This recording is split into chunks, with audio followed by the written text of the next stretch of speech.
இன்றைக்கி உங்ககிட்ட காட்டுறதுக்காக ஒரு வெரைட்டி சாக்லேட் தான் வந்து எடுத்துகிட்டு வந்திருக்கேன். என்னென்னு சொல்லிட்டு பார்க்கலாமா? இதுதான் அது. நிறைய பேருக்கு இது வந்து என்ன அப்படின்னு வந்து தெரிஞ்சிருக்கலாம். நிறைய இடத்துல இதை வந்து சாக்பீஸ் மிட்டாய்ன்னு சொல்லுவாங்க. சில இடத்துல இதை வந்து கலர் மிட்டாய் அப்படின்னு வந்து சொல்லுவாங்க. எங்கள் ஊரில் இதை வந்து சாக்பீஸ் மிட்டாய் அப்படின்னு நாங்கள் வந்து சொல்லுவோம்.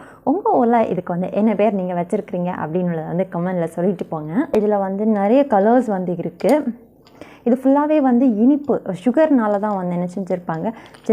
இந்த கலர்ஸ் எல்லாம் நம்ம வந்து சாப்பிட்டோம் அப்படின்னா நம்மளுக்கு நாட்டிலையுமே வந்து இந்த கலர்ஸ் எல்லாம் வந்து ஒட்டிடும். இதெல்லாம் டெய்லி நம்ம வந்து சாப்பிடக்கூடாது. எப்போ வாட்சிங் ஒன்ஸ் நம்ம வந்து சாப்பிட்டா வந்து பரவாயில்ல. முன்னாடி இருந்த டேஸ்ட்லாம் இப்போவுமே வந்து இருக்குது. ஃபுல்லாகவே வந்து சுகர் தான், சீனினால் வந்து செஞ்ச இது தானே. ஸோ அந்த டேஸ்ட் வந்து நல்லாயிருக்கு. இதெல்லாம் நம்ம டெய்லி வந்து சாப்பிடக்கூடாது. இதே மாதிரி எப்போ வாட்சிங் ஒன்ஸ் நம்ம வந்து சாப்பிட்டோன்னா பரவாயில்ல. இந்த வீடியோவை பார்த்துக்கிட்டு இருக்கிற எத்தனை பேருக்கு இந்த மிட்டாய் பிடிக்கணுள்ளதை வந்து கமெண்ட் சொல்லுங்கள். அண்ட் உங்கள் ஊரில் இந்த மிட்டாய்க்கு வந்து என்ன பேருன்னு வந்து கமெண்ட்டில் சொல்லிட்டு போங்க.